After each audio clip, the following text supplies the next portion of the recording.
நீதி தவறும் பெருமன் சிரமம்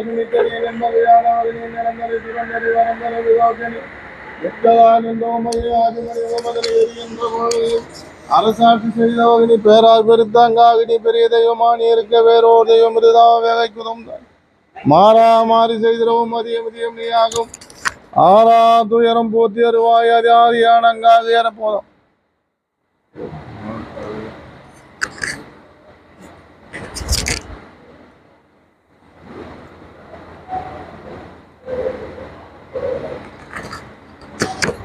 ஓம் சக்தி பராசக்தி அனைவருக்கும் என்னுடைய பக்தி கலந்த வணக்கத்தை தெரிவித்துக் கொள்வதை பெருமகிழ்ச்சி அடைகிறேன்.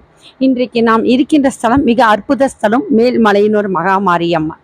இந்த மேல்மலையனூர் மகாமாரியம்மன் சுயம்பு வடிவாக புற்று வடிவாக வருபவள். நான் பெரும்பாலும் பல வீடியோக்களை சொல்லியிருக்கேன். என்னுடைய அதீத சக்திகளில் ஒரு சக்தி முதல் சக்தியாக வரவங்க யாருன்னா இந்த அங்காள பரமேஸ்வரி. நீங்கள் பல என்ன வீடியோ சார்ந்த அதிசயங்களை நான் பார்த்துருப்பீங்க. அதில் பார்த்தீங்க அப்படின்னா என் வீட்டுக்கு அம்மா வரும்போது நாகரூபத்தில் தான் வருவாங்கன்னு சொல்லுவாங்க. சமீபத்தில் கூட பெங்களூர் இருக்க மங்கி அந்த வீடியோ பார்க்க போகிறீங்க. அம்மா நீங்கள் வாக்கு கொடுக்கறதுக்கு முன்னாடி நீங்கள் 2 நாகமாக காட்சி அளிச்சிங்க அப்படின்னா சொன்னாங்க. கருமாரியாகவும் சமயபுரத்தாகவும் பெரியபாளையத்தாகவும் பங்காரு காமாட்சியாகவும் படவேட்டம்மனாகவும் பல வகையில் நாகரூபத்தில் அம்பையால் கிடைக்கிற நேரத்தில் இந்த அதீத சக்திக்கு இன்னொரு காரணக்கர்த்தா என்று சொன்னால் மேல்மலையனூர் அங்காளம்மா. இந்த அம்மா வந்தால் எப்படி வருவாங்க தெரியுமா? ஒரு கருநீளமா ஒரு காப்பர் செட் கலந்த கலர்ல நீங்க என்ன பார்த்துருப்பேன்னு சொன்னீங்கல்ல, இந்த மலையனூர் அம்மா தான். இப்ப நம்ம இருக்கிற இந்த மலையனூர் அம்மாவோட சிறப்பு அப்படின்னா, கோயில் நுழைந்த உடனே இங்க தாலாட்டம்மன்ன்ற ஒரு இடம் இருக்கு. இந்த தாலாட்டம்மன் தான் அம்மன் இங்க உற்சவர் இருக்கின்ற இடம். இந்த உற்சவர் மற்ற கோயில இருக்க காட்டில் இந்த உற்சவருக்கு என்ன சிறப்பு தெரியுமா? இவங்க தான் ஆராட்டு அம்மன், தாலாட்டம்மன். அமாவாசை அன்னைக்கு அம்மா மயான காளியா தாலாட்டு பாடுவாங்க, ஊஞ்சல் ஆடுவாங்க. இந்த நேரத்துல பாத்தீங்கன்னா அந்த மயான அந்த இடத்துல இந்த அம்மா உற்சவ சேவையை நிறுத்தி வச்சிருப்பாங்க. எள்ளு போட்டா எடுக்க முடியாது, அந்த அளவுக்கு கூட்டமா அது வரும். அவங்கவுங்க கையில தேங்காய் தீபத்தை வச்சு ஏற்றி நிற்பாங்க. இந்த அம்மா எப்படி யாருன்னா, ஆடாத பேயும் ஆட்டி வைப்பாங்க, ஓடாத பேயும் ஓட்டி வைக்கிறது யாரு அப்படின்னா இந்த மலையனூர் அங்காள பரமேஸ்வரி. எப்பேற்பட்ட செய்வினை, பில்லி, சூன்யம், மந்திரம், மாந்திரிகம், தாந்திரிகம் எந்த கட்டு இருந்தாலும் இந்த அங்காள பரமேஸ்வரி முடிக்கவே முடியாது. எல்லா விதமான திருஷ்டி, பில்லி, சூன்யம், மந்திரம், மாந்திரிகம் ஏவதுக்காக இங்க முடிகீரை கட்டுவாங்க.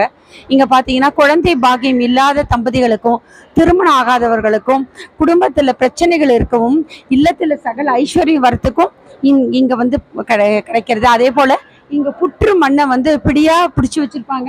என்னோட யூடியூப் சேனல்ல புற்று மண்ணினுடைய பிரயோகம், அதனுடைய உன்னதத்தை சொல்லியிருக்கேன். இங்க பாத்தீங்க அப்படின்னா குழந்தை பாகி இல்லாத தம்பதிகள், திருமணமாகாதவர்கள், நோய் நொடி நீங்க, பிரிந்த தம்பதிகள் சேர, வாராத கடன் வரனா இந்த புற்று மண்ணுடைய எல்லா பிரச்சனையும் தீர்வதற்கு கொள்ளப்படுகிறது. அதே போல இந்த முடிகயிறு பார்த்தீங்கன்னு சொன்னீங்கன்னா காற்று, கருப்பு, பில்லி, சூன்யம், மந்திரம், மாந்திரிகள் எத்தனை விதமான தடைகளை நீக்கிறதுக்கும் இந்த முடிகீரை இவங்க கட்டுவாங்க. அது மட்டும் இல்லை, நம்ம வாங்கறதுக்கும் இவங்களுக்கு என்ன விசேஷம் அப்படின்னா, இந்த அங்காள பரமேஸ்வரி சன்னதியில பார்த்தீங்கன்னா அவங்க அம்பாவை பூஜை பண்ணி அந்த அதீத சக்தியோட நம்ம கட்டும்போது அது ஒரு சிறப்பம்சம். அடுத்தது பார்த்தீங்கன்னா இங்க சித்தர் சன்னு மகாமுனிவர் ஜீவ சமாதியின் பேய்மேடையின் சிறப்பு. பல 100 ஆண்டுகளுக்கு முன்பு சன்னு முனிவர் என்பவர் அன்னை அங்காள பரமேஸ்வரி நோக்கி தவம் இருக்கும் போது அன்னையின் அருள் பெற்று வாழ்ந்து வருகின்ற காலத்திலே அன்னையினுடைய ஆலயத்தில் ஜீவசமாதி ஆயினார. இந்த இடம் ஜீவசமாதியான இடம். இந்த சமாதி மூடி மேல் பகுதி தான் பேய்மேடு என்று அழைக்கப்படுகிறது.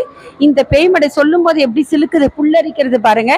இங்க பில்லி, சூன்யம், வைப்பு, ஏவல் மற்ற செய்வினை கோளாறுகள் பாதிக்கப்பட்டவங்க இந்த பேய்மேடையின் மேடையில் நின்று மனமுனிகி வேண்டினாலே போதும் அவங்க குறைகள் நீங்கி குணம் பெறுவார்கள் என்பதை கண்கூட பார்க்கலாம்.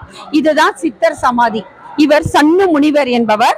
இந்த சன்னு முனிவர் தான் இங்க சமாதி நிலையில இங்க வீட்டிருக்கிறார்கள்.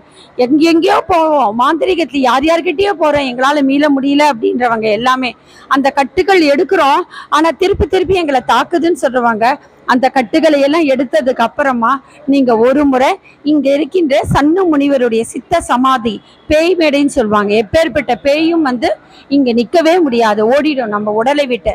அப்பேற்பட்ட அந்த இடத்துல நம்ம இருக்கோம். இது மலையனூர் அங்காளம்மனுடைய அதீத சிறப்பு. இந்த அம்மாவோட சன்னிதானத்துல எல்லாமே இங்க அதீத சிறப்பு தான். இங்க சொன்னது அவங்கதான், நானா ஒண்ணும் இல்லை, நான் ஒரு கருவி தான்.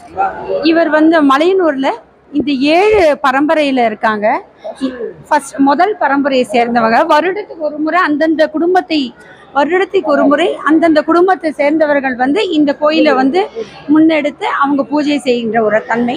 அந்த வகையில மூத்த பரம்பரையில் இருக்கின்றவர் தான் இந்த பழனி ஐயா. பிரம்மனுக்கு 5 தலை இருக்கின்றது. தான் என்ற கர்வம், அகங்காரம் இருக்கின்ற காரணத்தின் காரணமாக அந்த அகங்காரத்தை களையும் பொருட்டு சிவபிரான் என்ன பண்ணுகிறார்னு சொன்னால் பிரம்மனுடைய ஒரு தலையை கொய்கிறார். அப்போ சிவன் வந்து பிரம்மனுடைய தலையை கொய்திருக்கும் போது அந்த சிவனுடைய கையிலே இந்த பிரம்மனுடைய கபாலமானது, தலையானது ஒட்டி கொள்கின்றது. அந்த இடத்தை விட்டு சிவன் பெருமானுக்கே இந்த நிலையை பாருங்க. அதனால தான் சொல்லுவாங்க, பெரும்பாலும் பிராமணரோட வாழியில விழாத, பிராமணர்களை துன்புறுத்தக்கூடாது. இது பிராமணர் மண்டல எந்த ஜீவகாருண்யம், எந்த மனித உயிரை துன்புறுத்தினாலும் அந்த பாவம் நீக்கும். சிவபிரானுக்கே இந்த நிலை. அப்போ அவர் கையில் எப்போதுமே அந்த பிரம்மகதி, அந்த பிரம்மனுடைய தலையோடையே அலைந்து கொண்டிருக்கிறார். அந்த நேரத்தில் தான் இங்கே அங்காள பரமேஸ்வரியான ஆதிபராசக்தியானவர்கள் தவமாக இருந்து இங்கே வீற்றிருக்கின்றார்கள். எங்கெங்கயோ சென்று பித்து பிடித்த போடு அழைத்து தன் மனைவியும் காணணும் போது தவத்தில் இருக்கின்ற அங்காள பரமேஸ்வரி சன்னிதான் வருகிறார்கள். சிவபெருமானுக்கே தன் மனைவி தெரியாத அளவுக்கு பித்து பிடித்து போகிறது அந்த பிரம்மகத்தி தோஷத்தால. அப்போ அங்காள பரமேஸ்வரிக்கு தான் தன்னுடைய கணவன் ஈசன் இந்த எல்லையை வந்திருக்கிறான்ற ரொம்ப சந்தோஷம். அவங்களுக்கு தெரியும். ஆமா, அவங்களுக்கு தெரியும். அந்த தோஷம் வந்து நீங்களும் உலகத்துக்கு அதோட தன்மை தெரியணும்ன்றதுக்காக சிவபெருமானோட அந்த நிலையை வெளிக்காட்டுகிறார். அதாவது அவருடைய ஒரு லீலைகள்ல ஒன்று. அப்படி வருகின்ற காலகட்டத்திலே இந்த பிரம்மகத்தி தோஷத்தை எப்படி நிறுத்தது, சிவபெருமானுடைய கையிலிருந்து அந்த கபாலத்தை தலையை எப்படி நீக்குவதுன்னு போது அம்பிகைக்கு சிவன் பயிரான் சொல்லுகின்றார். ஆதிபராசக்தி அங்காள பரமேஸ்வரிக்கு உருண்டையை உருட்டி அந்த உணவு அளிக்கும் போதே அந்த எவ்வளோ என்ன சொல்ல அந்த உதர சோறு போட்டாதான் அது பொறுக்க ஆரம்பிக்கும். அது வந்து அது பொறுக்க சொல்ல வந்து இவங்க வந்து அந்த பிரம்மத்தி அந்த தலையை, அதாவது பிரம்மனுடைய தலையை வந்து காலில் முறிச்சு அப்புறம் தான் அந்த அகோரமான சூலத்தில் இது பார்த்துடுறாங்க. அப்போ அந்த ஒவ்வொரு பிண்டத்தை ரத்த சோறு வந்து ஒவ்வொரு பிடியா ஒரு உருண்டியா வாங்கி கொண்டுட்டே இருக்காங்க. எவ்வளோ சின்னாலும் அகார பசி தீரவில்லை அந்த பிரம்மகத்திக்கு. அந்த நேரத்தில் என்ன பண்றாங்க, அந்த அகாரம் கபாலம்ல இறந்த ஒரு பிண்டம் தானே. அப்போ அங்காள பரமேஸ்வரி போட்டுக்கொண்டே இருக்கிறார் உதிர சோறு. அதில் போட்டுக்கொண்டே இருக்குமா அந்த வேகத்துல ஒரு உருண்டையை கீழே போடுகிறார்.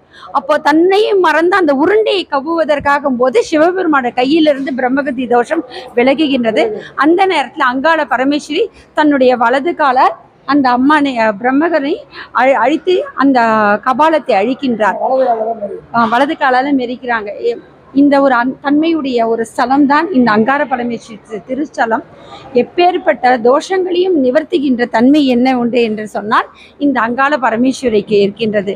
சிவபெருமானுடைய அந்த பிரம்மகத்தி தோஷத்தையே விளக்கின இடம் என்று சொன்னால் அங்காள பரமேஸ்வரி. ஐயா ஒன்று சொன்னா பாருங்க, இந்த அங்காள பரமேஸ்வரர் தான் ஆதிசக்தி, ஆதி பரம்பொருள், சுயம்புவாய் உருவானவங்க. கிட்டத்தட்ட 5000 ஆண்டுக்கு மேற்பட்டவங்க இந்த அம்மா இந்த இடத்துல அந்த ஒரு அமைப்பு. அப்போ இந்த ஸ்தலத்தோட மகிமையை பாருங்க. இந்த அம்மா தான் முதல் தெய்வம், உலகத்தில் முதல் தெய்வம், முதல் கண் கண்ட தெய்வம் உலகத்திலே இதுதான்.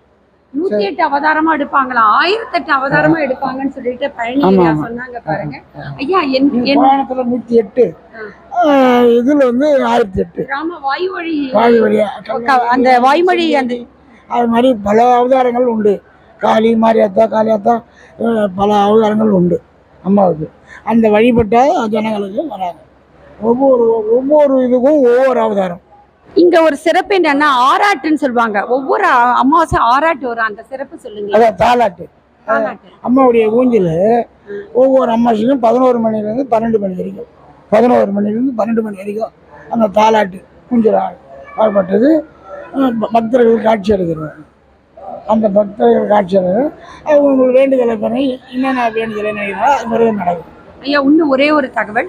ஒவ்வொரு முறையும் அங்காள பரமேஸ்வரன் உடம்புல வரும்போதும் மற்றவங்க உடம்புல வந்து என்னோட பேசும்போதும் நான் புற்று வடிவாய் நாகரூபத்துல தான் இருப்பேன், உன் வீட்டுக்கு வரும்போது கூட நாகமா சுத்தி வருவேன்னு சொல்லி நான் பலரும் என் வீட்டில் அந்த நாகமா பார்த்துருக்காங்க. இங்கேயும் அது மாதிரி உண்டு. அது மாதிரி உண்டு. அது உண்மையா உண்டு. அதாவது யார் பக்தி அதிகமா இருக்குதோ அவங்க உடம்புல வர்றது உண்டு. அதுல இங்க அங்காளம்மா அப்ப நாகரூபத்துல வந்திருக்காங்க, இருக்கு. சுத்தி இருக்காங்க. உண்டு. என்ன ஒரு அற்புதம்! ரொம்ப மிக்க மகிழ்ச்சி. மிகப்பெரிய ஒரு சன்னிதானத்துல ஆதி பராசக்தி இந்த மூலஸ்தானம். ஏதாவது உலகத்தை எத்தனையோ கோயில் கட்டியிருக்காங்க, ஆனால் சுயம்புவாய் ஆதி பராசக்தி உருவான முதல் இடம் என்று சொன்னால் இந்த மேல்மலையனூர் அங்காள பரமேஸ்வரி. அந்த அங்காள பரமேஸ்வரர் பரம்பரையில் இருக்கின்ற இந்தியாவுக்கு முதல் தெய்வம் பாருங்க, இந்தியாவிற்கே முதல் தெய்வம். அப்பேற்பட்டு உலகத்திற்கே அவங்க தான் பிரபஞ்சத்தை படைச்சதே. ஆமா, ஆதி பராசக்தி தானே. இந்த உலகத்தையே படைச்சவங்க ஆதி பராசக்தி. அப்பேற்பட்ட கோயிலினுடைய அந்த சுயம்புவாய் இருக்கின்ற புற்று வடிவாக நாகம்மாவாக உலாவி கொண்டிருக்கின்ற ஆதி பராசக்தியினுடைய பரம்பரையில அந்த கோயிலில் பரம்பரையாக இந்த 7 சகோதரர்கள் அந்த பரம்பரை வந்து கொண்டிருக்க. அதில் மூத்த பரம்பரையை சேர்ந்த திரு பழனி ஐயாவுடன் நம்ம பேசியது பெருமகிழ்ச்சி.